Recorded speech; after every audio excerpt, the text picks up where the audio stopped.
আজকের মুভিতে তোমাদের জন্য থাকছে পৃথিবীর বাহির থেকে মিটিওরে করে আসা এক ধরনের এলিয়েন প্রজাতির সাথে মানুষের অসাধারণ যুদ্ধের এক ঘটনা, অবিশ্বাস্য কিছু সিচুয়েশনের সাথে। তো আমাদের আজকের গল্পটি শুরু হয়েছে চায়নার গ্রেট ওয়াল নিয়ে। চায়নার গ্রেট ওয়াল যখন তৈরি করা হয়েছিল, এটা তখনকার ঘটনা। তো মুভির শুরুতেই আমরা দেখতে পাবো ডেজার্টে কিছু ওয়েস্টার্ন ব্যক্তিদেরকে দস্যুরা তাড়া করছে।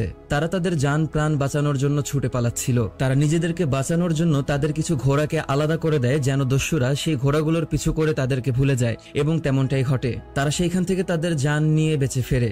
আর তাদের মধ্য থেকে দুইজন ব্যক্তি বলে যে না, যেভাবেই হোক আমরা কালো পাউডারের ব্যবস্থা করব এবং সেটাকে খুঁজে বের করব। তখনকার সময়ে বারুদকে ওরা কালো পাউডার বলে উদাহরণ দিত। সেই মুহূর্তে তারা ওইখানে পাথরের মধ্যে একটা ম্যাগনেট খুঁজে পায়। ওইটাকে একটা স্টুপিড ম্যাগনেট মনে করে তারা সেইটাকে দূরে ছুঁড়ে ফেলে দেয়। হঠাৎ করে তারা শুনতে পায় সেইখানে কোনো একটা পশুর আওয়াজ, যেই পশুটা তাদের সাথে থাকা অন্যান্য সঙ্গীদেরকে মেরে ফেলে। তারা আওয়াজ শুনতে পারার পর বুঝতে পারে যে এইটা কোনো স্বাভাবিক জন্তু নয়, এটা কোনো সাধারণ জন্তুর আওয়াজ ছিল না। তারা দুজন তাদের সঙ্গীদেরকে খুঁজে পাচ্ছিল না এবং চারিপাশে রক্ত পড়েছিল। হঠাৎ করেই সেই জন্তুটার আওয়াজ ওরা আবার শুনতে পায় এবং ওরা ওদের তরোয়াল বের করে দাঁড়িয়ে থাকে। আওয়াজ শুনে যখন তারা তাদের তরোয়ালটাকে বের করে তরোয়ালটাকে ঘোরায়, তখন সেই জন্তুটির একটি হাত কেটে পড়ে এবং ওই জন্তুটি কি ছিল সেইটাকে জানার জন্য সেই হাতটিকে তারা তাদের সাথে করে নিয়ে নেয় এবং সাথে সেই পাথরটিকেও তুলে নেয়। দিনের আলোতে যখন তারা বাহিরে বের হয়ে আসে, ঠিক সেই মুহূর্তে দস্যুরা আবারও তাদেরকে খুঁজে পায় এবং তাদের পিছু করা শুরু করে। ভাগতে ভাগতে এক পর্যায়ে গিয়ে তারা এমন একটি জায়গায় এসে পৌঁছায় যে এখানে তারা একটি বিশাল বড় দেয়াল দেখতে পায় এবং অসংখ্য তীরন্দাজ তাদেরকে তীর মেরে ঘিরে ফেলে। তারা দুজন তার আগে কখনোই এত বড় কিছু দেখেনি এবং তখন প্রথমবারের মতো মুভিতে আমাদেরকে দ্য গ্রেট ওয়াল দেখানো হয়। তারা চিন্তা ভাবনা করে পিছনে ফিরে গেলে দস্যুরা তাদেরকে মেরে ফেলবে, তার থেকে ভালো সামনে গিয়ে তারা তাদের নিজেদেরকে আত্মসমর্পণ করবে। এবং তারা ঠিক তাই করলো। তারা ঘোড়া থেকে নেমে এসে নিজেদেরকে আত্মসমর্পণ করে। দ্য গ্রেট ওয়ালের মধ্যে অসংখ্য সৈন্যরা যুদ্ধের প্রস্তুতি নিচ্ছিল। হঠাৎ করে সেখানে খবর এসে পৌঁছায় যে দুইজন ব্যক্তি এসেছে যাদের কাছে সেই জন্তুর হাত পাওয়া গেছে।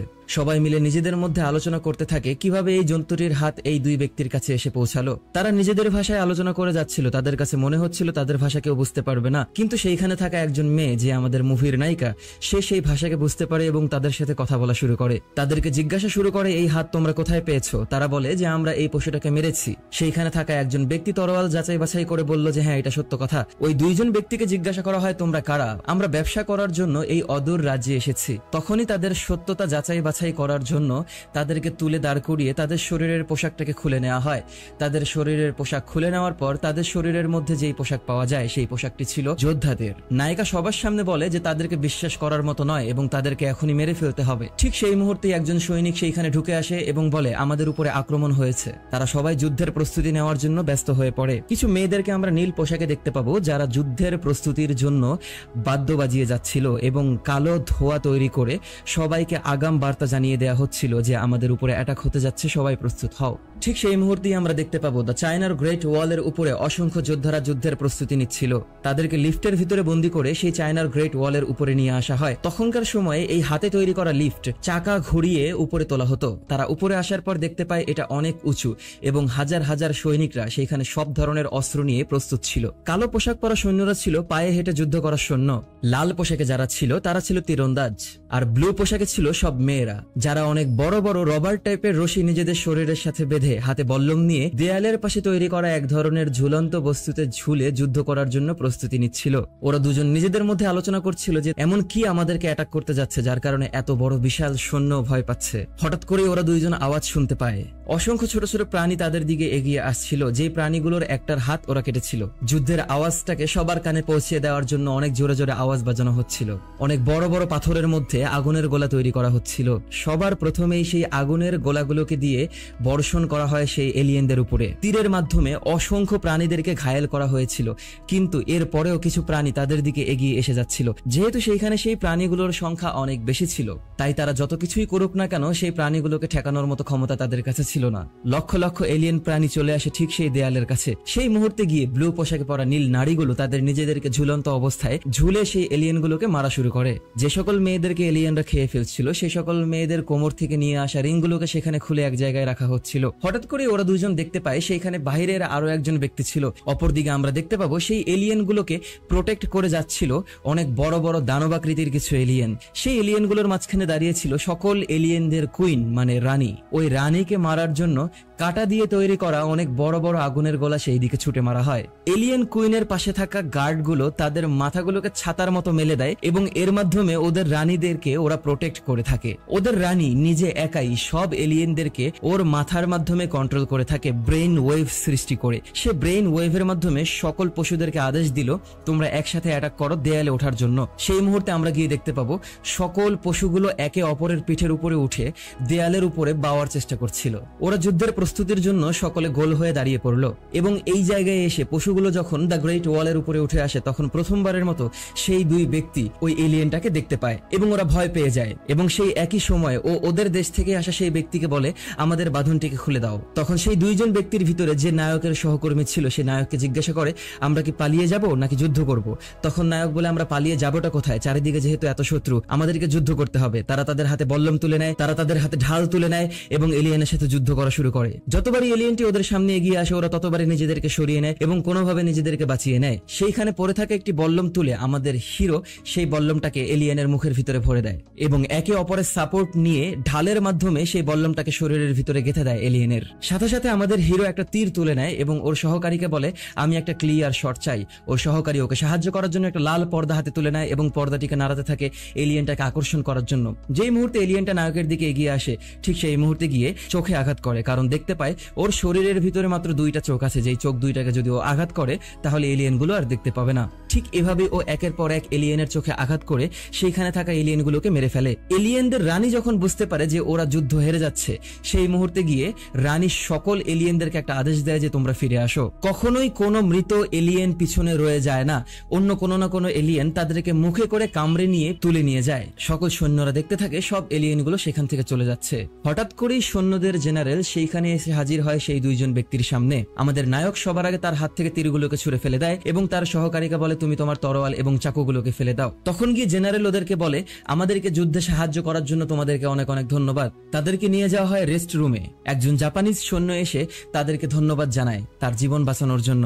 রাতের বেলা তাদের রুমে ঢুকে আসে সেই ব্যক্তি যে তাদের হাত খুলে দিয়ে সাহায্য করেছিল এবং বলে তুমি কত লম্বা সময় ধরে এখানে আছো? সেই ব্যক্তিটি বলে আমি গত 25 বছর যাবত এইখানে আছি। যখন জিজ্ঞাসা করা হয় তুমি এইখানে কেন এসেছিলে, আমিও ঠিক তোমাদের মতোই কালো পাউডার খুঁজতে এসেছিলাম। ওরা জিজ্ঞাসা করে তুমি কি সেই কালো পাউডার খুঁজে পেয়েছো? তার কথা ছিল আমি পাউডার খুঁজে পেয়েছি ঠিকই, সেই পাউডার নিয়ে এইখান থেকে জান নিয়ে ফিরে যাওয়াটা একেবারেই অসম্ভব ব্যাপার। ওরা দুইজন বলে যেভাবেই হোক আমরা সেই কালো পাউডার খুঁজে বের করব এবং সেই কালো পাউডারের সাথেই এখান থেকে ভেগে যাব। এবং ওদের দুইজনকে যখন ডিনার করার জন্য ডাকা হয় তখন ডিনারে যাওয়ার আগে ওরা নিজেদেরকে ফ্রেশ করার পর দুজনকে দেখতে একদম পারফেক্ট লাগছিল। ওরা খাবারের রুমে আসার পর সবাই ওদেরকে দেখে হাততালি দেয় এবং সম্বর্ধনা জানায়। জেনারেল নায়িকার মাধ্যমে নায়ককে বলে যে তুমি তীর খুবই সুন্দর চালাতে পারো। তখন নায়ক গিয়ে বলে যতটা ভালো তীর আমি চালাতে পারি ততটা ভালো তীর আপনাদের এখানে নেই এবং ওর হাতে তীর তুলে দেওয়া হয় এবং বলা হয় যে দেখাও তুমি কত ভালো তীর চালাতে পারো। সেই মুহূর্তে গিয়ে নায়ক তার সহকারীকে বলে একটা বাটি তুলে নাও এবং সেই বাটিটাকে হাওয়ার ভিতরে ছুঁড়ে ফেলে দাও।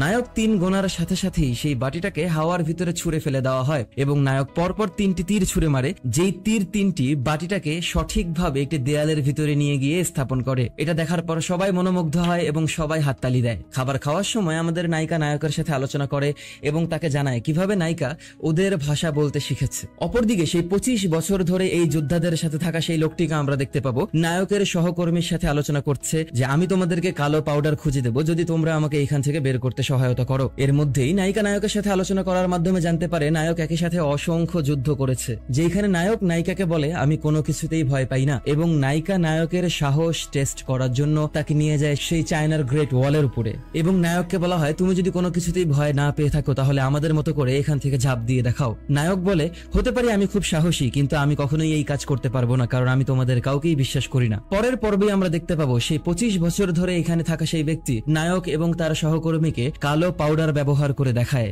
এবং ওরা 3 জন মিলে সেইখান থেকে বের হওয়ার একটি প্ল্যান পরিকল্পনা করে। বলে যে পরবর্তীবার যখন যুদ্ধ শুরু হবে তখন আমরা ব্ল্যাক পাউডার ব্যবহার করে দেয়াল ভেঙে এইখান থেকে বের হয়ে যাব। অপরদিকে সেই যোদ্ধাদের মধ্যকার একজন সায়েন্টিস্ট খুঁজে পায় ওদের সাথে থাকা সেই পাথরটিকে এবং সেই পাথরটিকে যাচাই বাছাই করার পর জানতে পারে যে এই পাথরটি একটি ম্যাগনেটিক ফিল্ড সৃষ্টি করে এবং বলে যে হতে পারে এই পাথরটি তোমাদের সাথে থাকার জন্যই ওই পশুটি উল্টোপাল্টা রিয়াক্ট করেছিল যার কারণে তোমরা সেই পশুটির হাত কাটতে সক্ষম হয়েছিলে। তারপরে সেই ব্যক্তিকে জিজ্ঞাসা করা হয় এই পশুগুলো কোথা থেকে এসেছে। সেই ব্যক্তিটি বলে যখন মানুষদের ভিতরে অনেক পরিমাণে অহংকার এবং লোভ ঢুকে গিয়েছিল, তখন মানুষদেরকে শাস্তি দেওয়ার জন্য ওদের দেবতা একটি মিটিওরকে পাঠিয়েছিল এই পৃথিবীর মধ্যে। যে মিটিওর ব্লাস্ট হওয়ার পর সেই মিটিওরের ভিতর থেকে বের হয়ে আসে এই এলিয়েনগুলো। সর্বপ্রথমে একটি রানী বের হয়ে আসে, যে রানী খাবার খাওয়ার মাধ্যমে ছোট ছোট পশুদেরকে জন্ম দেয় এবং সেই পশুগুলো খাবার নিয়ে এসে রানীকে খাওয়ায় এবং রানী সেই খাবারগুলোকে খাওয়ার মাধ্যমে নতুন করে অন্যান্য এলিয়েনদেরকে জন্ম দেয়। এভাবেই ওদের সংখ্যা দিনের পর দিন বাড়তে থাকে এবং বলা হয়ে থাকে প্রতি 800 বছরে এই এলিয়েনরা একবার আক্রমণ করে থাকে। তখন বলা হয় এই পাথরটাকে যদি ট্রাই করতে হয় তাহলে আমাদেরকে একটি জ্যান্ত পশুকে ধরতে হবে। সেই মুহূর্তেই খবর আসে একটি alien the great wall of চায়নার উপরে ঘুরে বেড়াচ্ছে এবং সেই এলিয়েন পশুটিকে মারার জন্য জেনারেল তার সৈন্যদের সাথে সেইখানে এসে হাজির হয়। তারা বিভিন্ন কৌশল অবলম্বন করে, কিন্তু একই সময় দুই দিক থেকে দুইটি পশু এসে পড়ে এবং একটি পশুকে মারতে সক্ষম হলেও আরেকটি পশু এসে তাদের জেনারেলকে মেরে ফেলে। জেনারেল মারা যাওয়ার আগ মুহূর্তে তার সর্বোচ্চ ক্ষমতা সে নায়িকার হাতে তুলে দিয়ে যায়। সেই মুহূর্ত থেকে পুরো সৈন্যদেরকে আদেশ করার ক্ষমতা চলে আসে আমাদের নায়িকার হাতে এবং সৈন্যদের জেনারেল তার শেষ নিঃশ্বাস ত্যাগ করেন। জেনারেলের প্রতি সম্মান প্রদর্শন করার জন্য তারা অসংখ্য ফানুসের ভিতরে আগুন জ্বালিয়ে একসাথে সেগুলোকে আকাশে উড়িয়ে দেয়। ঠিক একই সময় তারা সবাই মিলে এসে একটি প্ল্যান প্রোগ্রাম করা শুরু করে। তারা যেই ম্যাগনেটিক পাথরটিকে পেয়েছে সেই পাথরটাকে ব্যবহার করে হয়তোবা সেই এলিয়েনদেরকে মারা সম্ভব। সেই মুহূর্তে গিয়ে নায়ক একটি প্ল্যানের কথা বলে, যে প্ল্যান ব্যবহার করার মাধ্যমে একটি এলিয়েনকে জীবিত অবস্থায় ধরা সম্ভব। নায়ক সৈন্যদেরকে সাহায্য করছে এইটা দেখতে পেয়ে নায়কের সহকর্মী রাগান্বিত হয়, বলে আমরা এখানে ওদেরকে সাহায্য করার জন্য আসিনি, আমরা এসেছি এখানে কালো পাউডার খোঁজার জন্য, তাই ওদেরকে সাহায্য করা বন্ধ করো এবং নিজের কথা ভাবো। পরের দিন সকালবেলা নায়কের আদেশ অনুযায়ী এমন ধরনের একটি মেডিসিন তৈরি করা হয় যে মেডিসিন সেই এলিয়েনদেরকে ঘুম পাড়িয়ে দিতে সক্ষম হবে। সেই মেডিসিনগুলোকে অসংখ্য তীরের মাথায় লাগিয়ে দেওয়া হয়। বাহিরে সবকিছু কুয়াশায় ঢেকেছিল। এলিয়েনদের সাউন্ড শোনার জন্য বড় বড় এক ধরনের যন্ত্র ব্যবহার করা হয়। যখন সবাই যুদ্ধের জন্য প্রস্তুতি নিচ্ছিল তখন নায়ক সাময়িক সময়ের জন্য পালিয়ে যাওয়ার চেষ্টা করে তার দুই বন্ধুর সাথে, কিন্তু ঠিক সেই মুহূর্তে গিয়ে এলিয়েনদের শব্দ শুনতে পাওয়া যায় এবং এলিয়েনরা অ্যাটাক করা শুরু করে দেয়। শুরু হয়ে যায় যুদ্ধ। চায়নার সেই গ্রেট ওয়ালের ভিতরে বড় বড় ছিদ্র করে সেইখানে তৈরি করা হয় বিশাল বড় বড় ব্লেড, যে ব্লেডগুলো ঘোরানোর মাধ্যমে এলিয়েনদেরকে দুই টুকরো করে কেটে ফেলা হচ্ছিল এবং কিছু সৈন্যরা তাদের পিঠের মধ্যে রশি বেঁধে সেই দেয়ালের ভিতরে ঝুলে সেই এলিয়েনদেরকে মারা শুরু করে। কিছু সময়ের জন্য নায়কের বিবেক ওকে বাধা দেয় এবং ও পালিয়ে না গিয়ে সৈন্যদেরকে সাহায্য করা শুরু করে। এদিকে সৈন্যরা এলিয়েনদেরকে ঘুম পাড়ানোর জন্য বা অজ্ঞান করার জন্য যে মেডিসিনের তৈরি করেছে সেই মেডিসিন ব্যবহার করা তীরগুলোকে অসংখ্য এলিয়েনদের শরীরে ছুঁড়ে মারা হয়। যখন সেই তীরগুলো গিয়ে এলিয়েনদের শরীরে আটকা পড়ে যায় তখন অসংখ্য এলিয়েন তাদের নিজেদেরকে ছুটানোর জন্য নাড়াচাড়া করতে থাকে এবং লাফাতে থাকে। যখন তারা পারছিল না সেগুলোকে খুলে ফেলতে, অন্যান্য এলিয়েনরা এসে সেই আহত এলিয়েনদের শরীর থেকে তীরগুলোকে টেনে খুলে ফেলছিল। সবগুলো তীর খুলে যায় কিন্তু একটা মাত্র তীর আটকে থাকে। সেই আটকে থাকা আহত এলিয়েনটাকে অন্যান্য এলিয়েনদের থেকে আলাদা করার জন্য আগুনের গোলা ছুড়ে মারা হয়। তারপর সেই এলিয়েনটা অজ্ঞান হচ্ছিল না এবং তীরটাকে ছুটিয়ে ফেলার জন্য অনেক চেষ্টা করে যাচ্ছিল। নায়ক কিছু তীর নিয়ে সেইখানে নামার প্রস্তুতি নেয় এবং নায়িকা স্পেশালি নায়ককে কিছু তীর দেয়, যেই তীরগুলো ছুড়ে মারার মাধ্যমে আওয়াজের সৃষ্টি হয়। নায়ক দ্য গ্রেট ওয়াল অফ চায়নার উপর থেকে একটা ঝাঁপ দেয় এবং সেই চেইনের মাধ্যমে নিচে নেমে আসে। নায়ক ঠিক যেই মুহূর্তে নিচে চলে আসবে সেই মুহূর্তে গিয়ে সেই তীরটি ছুটে যায়। নায়ক নিচে নামার পর কোনো এলিয়েনদেরকে দেখতে পায় না এবং শিকলটাকে সুন্দরভাবে সেই এলিয়েনের পায়ে বেঁধে দেয় এবং শিকলটাকে নাড়ানোর মাধ্যমে সবাইকে বোঝায় এবার এই প্রাণীটাকে তোমরা টেনে উপরে তুলে নাও। সেই মুহূর্তে নায়ক আওয়াজ শুনতে পায় কিছু এলিয়েন ওর দিকে এগিয়ে আসছে এবং নায়ক সেই এলিয়েনের চোখে তীর ছুড়ে মারে। একটি এলিয়েন যেই মুহূর্তে নায়ককে কামড়ে খেয়ে ফেলবে সেই মুহূর্তে আমাদের নায়কের সহকর্মী এসে নায়ককে বাঁচিয়ে নেয়। তাদের শরীরের গন্ধ পেয়ে অসংখ্য এলিয়েন তাদের দিকে ছুটে আসে। তারা একের পর এক এলিয়েনদেরকে মারতে সক্ষম হয় ততক্ষণ পর্যন্ত যতক্ষণ না এলিয়েনদের সংখ্যা অনেক বেড়ে যায়। এক পর্যায়ে গিয়ে নায়ক এবং তার সহকর্মীকে বাঁচানোর জন্য নায়িকা অসংখ্য ছোট ছোট বোমা সেইখানে ছুড়ে মারে তীরের মাধ্যমে, যেগুলোর সবগুলোই তৈরি করা ছিল বারুদ দিয়ে। এর মধ্যে একটা বোমা ওদের খুব কাছাকাছি ব্লাস্ট হওয়ার পর ওরা দুইজন দুই দিকে গিয়ে ছিটকে পড়ে যায়। দেয়াল থেকে একটা দরজা খোলা হয়েছে এবং নায়কের সহকর্মীকে সেইখানে ঢুকিয়ে নেওয়া হচ্ছে। নায়ক অজ্ঞান হয়ে যায়। নায়ক যখন তার জ্ঞান ফিরে পায় তখন সে দেখতে পায় তার শরীরের ক্ষত স্থানে মলম লাগিয়ে দেয়া হচ্ছিল এবং একপাশে সেইখানে নায়িকা বসেছিল। নায়কের হাতে কালো পাউডার লেগেছিল। নায়িকা কিছু সময়ের জন্য নায়ককে বলে তুমি যেটা দেখেছো সেটা ভুলে যাওয়াই বেটার হবে, কারণ বারুদ তখনকার সময়ের সব থেকে শক্তিশালী অস্ত্র ছিল। পরের পর্বেই আমরা দেখতে পাবো নায়কের সহযোগিতায় সেই এলিয়েনটাকে তারা জীবিত ধরতে সক্ষম হয়েছে। সেই পাথরটার ক্ষমতা টেস্ট করার জন্য সেই পাথরটাকে একটি লাঠির মাথায় বেঁধে নিয়ে আস্তে আস্তে পশুটির সামনে নিয়ে যাওয়া হয় এবং পশুটি চুপচাপ শান্ত হয়ে যায়। তখনই এই পশুটাকে রাজাকে দেখানোর জন্য গাড়িতে করে সেই পাথরের সাথে বেঁধে নিয়ে যাওয়া হয় রাজার উদ্দেশ্যে। অপরদিকে আমরা দেখতে পাবো নায়কের বন্ধুটি নায়কের সাথে অনেক ক্ষেপে গিয়েছিল।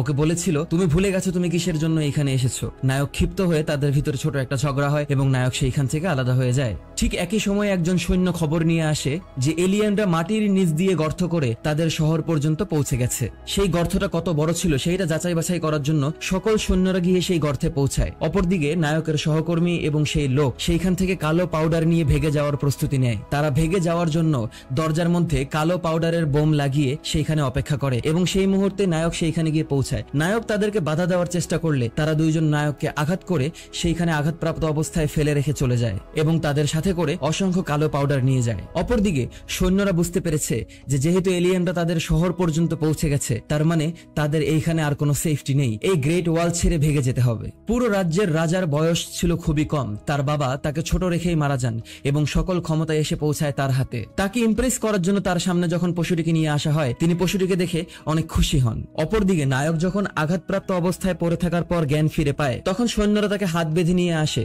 এবং নায়ককে বলা হয়, তুমি বরাবরই আমাদেরকে চিট করেছো, তুমি এখানে এসেছিলে কালো পাউডারের জন্য, কোনোভাবে তোমার সঙ্গীরা ভেগে গিয়েছে কিন্তু তুমি ভাগতে পারোনি, তাই তোমাকে এখনই মেরে ফেলা উচিত। সৈন্যদের একজন এসে নায়ককে বাঁচায়, বলে আমি সবকিছু দেখেছি, আমি দেখেছি যে উনি ওই দুই ব্যক্তিকে থামানোর চেষ্টা করেছেন কিন্তু তারপরও তারা পালিয়ে গিয়েছেন। তখন গিয়ে নায়ককে আর মারা হয় না, তাকে শাস্তি স্বরূপ একটি কামরার ভিতরে বন্দী করে রাখা হয়। ততক্ষণে নায়কের সেই সহকর্মী সেই ব্যক্তিকে নিয়ে কালো পাউডারের সাথে অনেক দূর চলে গিয়েছিল। তারা কোথায় আছে সেটা বুঝতে পারছিল না। তখন গিয়ে সেই অপরিচিত ব্যক্তিটি নায়কের বন্ধুকে ধোঁকা দেওয়ার জন্য তাকে বলে, তুমি রাস্তা খুঁজে বের করো, তুমি সেই উঁচু পাহাড়ের উপরে ওঠো যেন তুমি রাস্তাটা খুঁজে পাও, আমি এইখানেই দাঁড়াচ্ছি। নায়কের বন্ধুটি যখন উপরের দিকে যায়, সেই মুহূর্তে সেই লোকটি সকল কালো পাউডার নিয়ে ঘোড়ার সাথে সেইখান থেকে ভেগে যায় এবং নায়কের বন্ধু পাগলের মতো চারিদিকে ওকে খুঁজতে থাকে। অপরদিকে আমরা দেখতে পাবো ততক্ষণে সৈন্যরা সেইখান থেকে ভেগে যাওয়ার প্রস্তুতি নিচ্ছে। যেহেতু এলিয়েনরা মাটি গর্ত করে চায়নার গ্রেট ওয়ালের অপোজিটে পৌঁছে গেছে, তাই তাদেরকে সেইখান থেকে ভেগে যেতে হবে। তারা ভেগে যাওয়ার জন্য কালো পাউডার ব্যবহার করে বিশাল আকৃতির বেলুন তৈরি করছিল। অসংখ্য সৈন্যরা সেইখানে মারা যাচ্ছিল, বেলুনে আগুন ধরে তারা পুড়ে যাচ্ছিল। কিছু সৈন্য সেইখান থেকে পালাতে সক্ষম হয় এবং তার ভিতরে আমাদের নায়িকা ছিল। যেহেতু সবার বাঁচার সর্বশেষ আশাটাও হারিয়ে গিয়েছে, তাই নায়ককে তার কামরা থেকে মুক্ত করে দেওয়া হয় এবং তাকে বলা হয়, তোমার যেখানে যেতে ইচ্ছে করে তুমি চলে যেতে পারো। তখন গিয়ে নায়ক সিদ্ধান্ত নেয় যে ও পালিয়ে যাবে তো যাবেটা কোথায়। ততদিনে ও নায়িকার ভালোবাসায় পড়ে গিয়েছিল। ও একটা তীর চায় এবং বলে, যদি তুমি চাও যে আমি তোমাদেরকে সাহায্য করব তাহলে আমার একটা তীর প্রয়োজন। তখন সৈন্যরা এসে ওকে পোশাক দেয় এবং তীর দেয়। অন্যদিকে আমরা দেখতে পারবো সেই অপরিচিত ব্যক্তিটি কালো পাউডারের সাথে ডেজার্ট দস্যুদের হাতে ধরা পড়ে যায় এবং এইদিকে রাজ্যের রাজাকে ইমপ্রেস করার জন্য সেই খাঁচার সামনে থেকে সেই পাথরটিকে সরিয়ে নেওয়া হয়। এলিয়েনটি চোখ খোলার পরেই দেখতে পায় পাথরটিকে এবং খাঁচাটিকে নাড়িয়ে নিয়ে সেই ব্যক্তিটিকে আঘাত করে এবং পাথরটি দূরে পড়ে যায়। সাথে সাথে ওর ব্রেন কাজ করা শুরু করে এবং কুইনকে ব্রেন ওয়েভের মাধ্যমে একটি মেসেজ পাঠায়, ও কোথায় আছে সেইটি জানায়। কুইন তার সৈন্যদেরকে নিয়ে যখন সেই দেয়ালের দিকে ছুটে আসছিল, সেই মুহূর্তেই কুইন সেই মেসেজটি পেয়ে যায় এবং সকল সৈন্যদেরকে আদেশ দেয় রাস্তা ঘুরিয়ে রাজার উদ্দেশ্যে রওনা করার জন্য। সকল এলিয়েন একসাথে সেই রাজ্যের শহরের দিকে এগিয়ে আসছিল আর একটি বেলুনে করে আমাদের নায়কও সেই রাজ্যের রাজার উদ্দেশ্যে এগিয়ে আসছিল নায়িকাকে বাঁচানোর জন্য।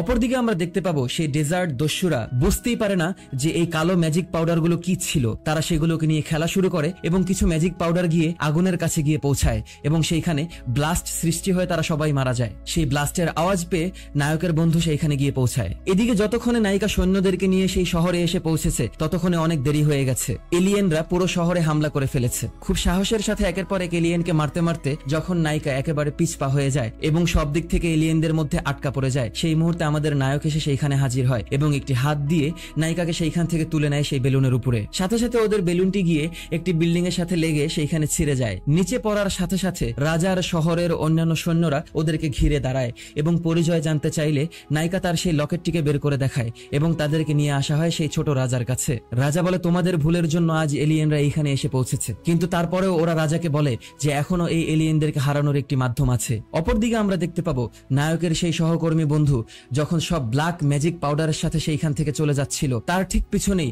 রাজ্যের কিছু সৈন্যরা ততক্ষণে তার কাছে পৌঁছে গিয়েছিল এবং তাকে ধরে ফেলে। এইদিকে নায়ক এলিয়েনদের কুইনকে মারার জন্য একটি অসাধারণ পরিকল্পনা সৃষ্টি করে। ওরা যে এলিয়েনটিকে ধরে এনেছিল সেই এলিয়েনের শরীরে অসংখ্য বোমা বেঁধে দেয় এবং পর্যাপ্ত পরিমাণ খাবারের সাথে একটি বিল্ডিং এর দিকে এগিয়ে যায়। সেই মুহূর্তেই এলিয়েনরা সেই গুহার ভিতরে অ্যাটাক করে ওদের সাথে থাকা অন্যান্য সৈন্যদেরকে মেরে ফেলে। শুধুমাত্র ছোট ছেলেটি বেঁচে যায়। ওই ছেলেটি নিজের হাতে বোম নিয়ে অপেক্ষা করে যতক্ষণ না এলিয়েনরা সেই গর্তের ভিতরে এসে পৌঁছায়। এলিয়েনরা সেই গর্তে এসে পৌঁছানোর পর সেই ছেলেটি বোমের সাথে নিজেকে ব্লাস্ট করে দিয়ে ওদেরকে বাঁচিয়ে দেয়। ওরা আটকে রাখা সেই এলিয়েনটার শরীর থেকে পাথরটাকে ছুটিয়ে নেয়। তখন গিয়ে এলিয়েনটার জ্ঞান ফিরে আসে। এলিয়েন এলিয়েনটা পাথরের জন্য ওদের সামনে যাচ্ছিল না পাথরের ভয়ে, এবং সেইখানে রাখা পর্যাপ্ত পরিমাণ খাবার খায় এবং ভরা পেটে এলিয়েনের কুইনের দিকে এগিয়ে যায়। এলিয়েনের কুইনের গার্ডগুলো খুব ভালোভাবে সেই এলিয়েনটাকে পর্যবেক্ষণ করে। তখন তারা সেই এলিয়েনটাকে ভিতরে ঢোকার অনুমতি দেয় যেন সেই খাবারগুলো এলিয়েনদের কুইন খেতে পারে। ওরা সেই দরজাটাকে লাগিয়ে দেয় এবং উপরে ওঠার চেষ্টা করে। ঠিক সেই মুহূর্তে দরজায় এসে এলিয়েনদের অ্যাটাক শুরু হয়।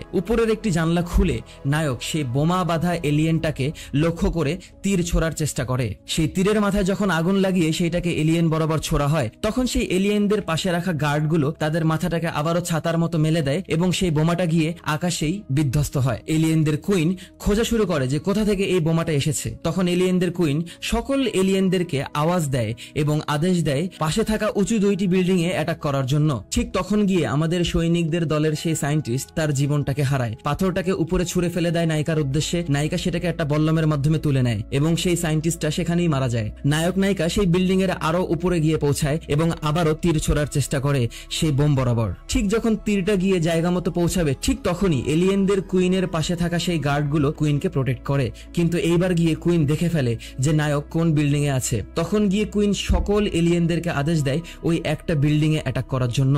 একসাথে হাজারো এলিয়েন ওদের উদ্দেশ্যে ছুটে আসছিল ওদেরকে অ্যাটাক করার জন্য। নায়িকা তখন বলে, আমি সারা জীবন প্রস্তুতি নিয়েছি ঝুলে বেড়ানোর জন্য, আমি একটা ঝুলান দেব এবং তোমাকে একটা পারফেক্ট শট তৈরি করে দেব। নায়ক নায়িকাকে ধরে সেইখান থেকে একটি ঝাঁপ দেয়। ঝাঁপ দেওয়ার পর তারা আকাশে ভাসমান অবস্থায় সেই পাথরটাকে আগে ছুঁড়ে মারে যেন সেই পাথরটার মাধ্যমে এলিয়েনদের শরীর কাজ করা বন্ধ করে দেয়, এবং সেই পাথরটা গিয়ে সেইখানে ছোট একটা ফাঁকার সৃষ্টি করে এবং ওই ফাঁকা বরাবর গিয়ে নায়িকার হাতে থাকা বল্লমটা আগুনের সাথে সেই এলিয়েনের কুইনের সার্কেলের ভিতরে গিয়ে পৌঁছায়। এলিয়েনদের কুইন চেষ্টা করে সেই আগুনটাকে কামড়ে খেয়ে ফেলার জন্য, কিন্তু কাজ হয় না। অল্প সময়ের ভিতরে আমরা দেখতে পাই সেইখানে অনেক বড় একটি ব্লাস্টের সৃষ্টি হয় এবং এলিয়েনদের কুইন সেইখানেই মারা যায়। নায়ক নায়িকা ছুটে এসে আবার সেই বিল্ডিং এই পড়ে এবং নায়ক সেইখান থেকে পড়ে যেতে নিলে নায়িকা অনেক কষ্ট করে তাকে ধরে উপরে তুলে নেয়। আর বিল্ডিং এর সাথে ঝুলে থাকা অসংখ্য এলিয়েনরা একের পর এক সবাই নিচে ঝরে পড়তে থাকে। যেহেতু এলিয়েনদের কুইন মারা গেছে, তাই এলিয়েনদেরকে আদেশ দেওয়ার মতো আর কেউ নেই বিধায় ওরা সবাই কাজ করা বন্ধ করে দিয়েছে। ওরা সবাই পুতুল হয়ে গেছে। হাজারো এলিয়েন একসাথে মাটিতে ঝরে লুটিয়ে পড়ে। তার মানেই তারা যুদ্ধ জিতে যায়। এর পরের পর্বেই আমরা দেখতে পারবো নায়ক কিছু সৈন্যদের সাথে দ্য গ্রেট ওয়াল অফ চায়নায় ফিরে আসে এবং সেইখানে দেখতে পায় ওর সেই সহকর্মী বন্ধুকে সেইখানে বেঁধে রাখা হয়েছে। ও ওর বন্ধুকে বলে যে তুমি আমাকে এখানে একা ফেলে চলে গিয়েছো। সেই মুহূর্তে নায়কের বন্ধু নায়ককে জবাব দেয়, হতে পারে আমি তোমাকে মরার জন্য ফেলে গিয়েছি, কিন্তু এর আগে আমি বহুবার তোমার জান বাঁচিয়েছি। নায়ক বলে, সত্য কথা। নায়ক বলে, আমাকে 2টা অপশন দেওয়া হয়েছে, হয়তোবা আমি পর্যাপ্ত পরিমাণ কালো পাউডার নিয়ে যেতে পারবো অথবা আমি তোমাকে নিয়ে যেতে পারবো, যে কোনো একটা। তখন নায়কের বন্ধু চিন্তিত অবস্থায় নায়কের চেহারার দিকে তাকিয়ে থাকলে নায়ক জবাব দেয়, আমি কালো পাউডার নেব না, আমি তোমাকে নেব আমার বন্ধু। এবং ওর হাতে থাকা চাবি দিয়ে ও ওর বন্ধুকে সেইখান থেকে খুলে দেয়। ও ওর বন্ধুকে নিয়ে যখনই বের হয়ে আসে, ঠিক সেই মুহূর্তে সেইখানে এসে নায়িকা পৌঁছায়। নায়িকা বলে, তুমি কি আবারও কখনো এখানে ফিরে আসবে? আমি চাই তুমি ফিরে আসো এবং আমি তোমার অপেক্ষা করব। পরের পর্বেই আমরা দেখতে পাই নায়ক ওর বন্ধুর সাথে কিছু সৈন্যদের সাথে নিজেদের দেশে ফিরে যাচ্ছে। নায়কের বন্ধুকে জিজ্ঞাসা করে, তুমি কি আবারও ফিরে আসবে? নায়ক বলে, হ্যাঁ আমি অবশ্যই ফিরে আসবো, কিন্তু আমি বিশ্বাস করি না তুমি সঠিকভাবে বাসায় পৌঁছাতে পারবে আমাকে ছাড়া, তাই আগে আমি তোমাকে পৌঁছে দেব। এবং তারপর তারা তাদের নিজেদের শহরের উদ্দেশ্যে রওনা দেয় হাসি খুশি মুখে। এবং এখানেই আমাদের মুভির সমাপ্তি ঘটে। তো ভিডিওটি যদি তোমাদের কাছে ভালো লেগে থাকে তাহলে লাইক, কমেন্ট এবং শেয়ার করে দিও। সাবস্ক্রাইব করে পাশেই থেকো। পরবর্তী ভিডিও দেখার আমন্ত্রণ জানিয়ে বিদায় নিচ্ছি আমি অনিক আলভিন। টাটা।